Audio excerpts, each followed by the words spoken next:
আসসালামু আলাইকুম ওয়া রাহমাতুল্লাহি ওয়া বারাকাতুহু। আপনি কি কখনো এমন একটা অনুভূতি পেয়েছেন? যেন কিছু একটা হতে চলেছে আপনার জীবনে। হঠাৎ চারপাশ পাল্টে যেতে শুরু করেছে। অথচ আপনি বুঝে উঠতে পারছেন না কেন? তো প্রিয় দিনী ভাই ও বোনেরা, আজ আমি এমন ৩টি রহস্যময় অনুভূতির কথা বলবো, যেগুলো দেখা দিলে আপনি খুশি হবেন। কারণ এটা প্রমাণ যে আল্লাহর পক্ষ থেকে আপনার জন্য একটি সুখবর রওনা দিয়েছে। হ্যাঁ, আপনি ঠিক শুনছেন। একটা অলৌকিক পরিবর্তন আপনার জীবনের দিকে এগিয়ে আসছে। ধৈর্য ধরে শুনুন। অনেকেই এই অনুভূতিগুলোকে অবহেলা করে। আর ঠিক তখনই তারা হারিয়ে ফেলে আল্লাহর পক্ষ থেকে আসা অসাধারণ উপহার। যদি আপনি এই ভিডিওটির মাঝপথে থেমে যান, আপনি হয়তো চিরজীবনের একটি সুযোগ হারিয়ে ফেলবেন। একটা প্রশ্ন করি, কখনো কি মনে হয়েছে আপনি এমন কিছু অনুভব করেছেন যা অন্য কেউ বুঝছে না? হয়তো কেউ বলেছে, "তুই বেশি ভাবিস।" কিন্তু আপনার ভিতর একটা গোপন কণ্ঠ বলছে, "না, এটা আলাদা কিছু, ভুল না।" সেটা হয়তো অলৌকিক কিছু শুরু হওয়ার ইঙ্গিত। তো চলুন শুরু করি। আমি আজ বলবো সেই ৩টি গভীর অনুভূতির কথা, যেগুলো মানে হলো আল্লাহ আপনাকে বিশেষ কিছু দিতে যাচ্ছেন। ১ম লক্ষণটি জানলে আপনি শিহরিত হয়ে উঠবেন। ১ম অনুভূতি, হঠাৎ একাকিত্ব এবং চুপচাপ হয়ে যাওয়া। আপনার চারপাশে মানুষের ভিড়, তবুও আপনি নিজেকে একা মনে করেন। হঠাৎ করে মনের ভেতরে এক ধরনের নীরবতা সৃষ্টি হয়। লোকজনের আড্ডা, হাসি, মজা সবকিছুর মাঝেও আপনি চুপচাপ। এটা কোনো হতাশা নয়, এটা আল্লাহর ডাকে সাড়া দেওয়ার প্রস্তুতি।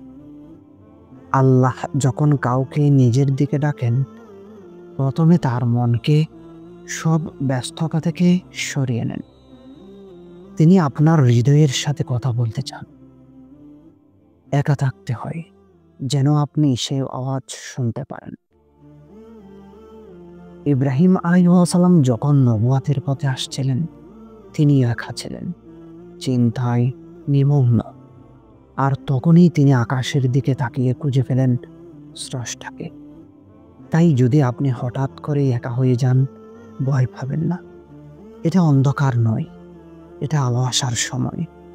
আপনি নামাজে দাঁড়াচ্ছেন, চোখে চোখ পানি চলে আসছে, অথচ আপনি জানেন না কেন।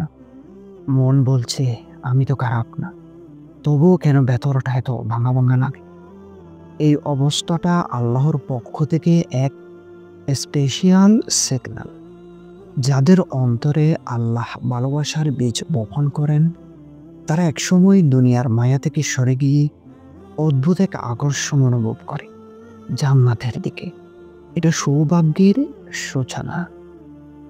দ্বিতীয় অনুভূতি, বারবার নিজের ভাগ্য বা ভবিষ্যৎ নিয়ে অজানা দোড়া। আপনি হয়তো দিন যাপন করছেন ঠিকঠাক, কিন্তু হঠাৎ করে আপনার মনে হচ্ছে, আমি কি ঠিক পথে আছি? আল্লাহ আমার জন্য কি রেখেছেন? এই দোলাগুলো অলস চিন্তা নয়, বরং আল্লাহ আপনাকে জাগিয়ে তুলেছেন। আপনার আত্মা সচেতন হয়ে উঠেছে। এটাই ইশারা আপনি এখন সেই সময়ের দ্বার প্রান্তে আছেন, যেখানে নতুন কপাল, নতুন দুয়ার কবুল হওয়া, এমনকি জীবন বদলে দেওয়া সিদ্ধান্ত অপেক্ষা করছে। কোরআনুল কারিমে আল্লাহ তাআলা বলেন, তোমাদের নিজেদের মধ্যেই রয়েছে নিদর্শন, তবুও কি তোমরা দেখো না? আল্লাহ যখন কাউকে তার পথে ডাকেন, তখন দুনিয়ার শান্তিতে অশান্তি তৈরি করেন। আপনি হয়তো ভালো পরিবারে আছেন, ভালো ইনকাম করছেন, তবুও কেন যেন শান্তি পাচ্ছেন না। এটা একটা ডিভাইন ইন্টারফারেশন।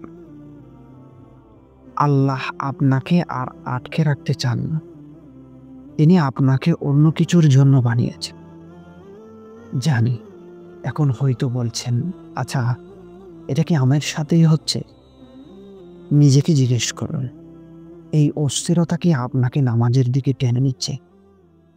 তাহলে বুঝুন আপনি চলেছেন এক সুন্দর পরিণতির দিকে।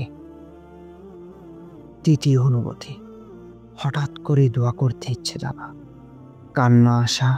হঠাৎ করে আপনার মনে হয় চলুন সেজদা দিই, কিংবা নামাজ শেষে আপনি অজরে কাঁদছেন, অথচ ঠিক জানেন না কেন। জানেন কি, দোয়া করার তৌফিক তখনই আসে যখন আল্লাহ কবুল করার সিদ্ধান্ত নেন। আপনি দোয়া করছেন কারণ আসমান থেকে একটা প্রক্রিয়া শুরু হয়ে গেছে। অনেক মানুষ আছে যারা বলতে পারে না তারা কেন কাঁদছে বা কিসের জন্য প্রার্থনা করছে। তারা শুধু জানে কিছু একটা ঘটছে। এটাই সেই সময় যখন আল্লাহ আপনার কপালে লিখে দিচ্ছেন নতুন করে। তাই এই অনুভূতিকে অবহেলা করবেন না। আপনি হয়তো ইতিহাস বদলে দিতে চলেছেন। আপনার জীবনে সবকিছু একের পর এক আটকে যাচ্ছে। চাকরি পাচ্ছেন না, পরিবারের সমস্যা, সম্পর্কে বা অন্য। কিন্তু অবাক করার মতো কথা হলো, আপনি এখনো হাল ছাড়েননি। এই লড়াইটাই প্রমাণ যে আপনি নির্বাচিত হচ্ছেন। আল্লাহ যাদের বিশেষ বানাতে চান তাদের কষ্ট দিয়ে প্রস্তুত করেন, কারণ তিনি জানেন আপনি ওই দায়িত্ব নিতে পারবেন। এই তিনটি অনুভূতি, একাকিত্ব, ভবিষ্যৎ নিয়ে অস্থিরতা, দোয়া করার ইচ্ছা ও কান্না, সবচেয়ে বড় অবার্থ গ্রহণ করে। আল্লাহ আপনাকে পরিবর্তনের পথে ডাকছেন। এখন প্রশ্ন, আপনি কি সাড়া দেবেন? আপনার করণীয় কি? প্রথমত এই অনুভূতিগুলোকে সম্মান করুন। দ্বিতীয় সময় নিন, গভীরভাবে সেজদায় যান। তৃতীয়ত প্রতিদিন 5 মিনিট হলেও কোরআনের অর্থ নিয়ে চিন্তা করুন। আল্লাহ যদি ডাকেন তবে তিনি পথ দেখাবেন, এটা তার ওয়াদা। কিন্তু জানেন কি, এই 3টি অনুভূতির পর আরো 3টি অলৌকিক ঘটনা আপনার জীবনে দেখা দিতে পারে, যা প্রমাণ করে আল্লাহ কেবল ডাকেননি বরং নির্বাচিতও করেছেন আপনাকে। এগুলো কি, সেই বিষয়েই বলবো পরবর্তী ভিডিওতে। ততদিন পর্যন্ত আপনার হৃদয়ে সাড়া শোনার চেষ্টা করুন, কারণ সুখবর এখনো আসার বাকি। তো আজকের এই ভিডিওটি যদি আপনার অন্তরে নাড়া দিয়ে থাকে, দয়া করে এই ভিডিওটি একটু শেয়ার করুন আপনার প্রিয় বন্ধুর মাঝে, যার জীবনে এই অনুভূতিগুলো জাগছে। আল্লাহ আপনাকে তার আলোর করে তুলুন। আমিন।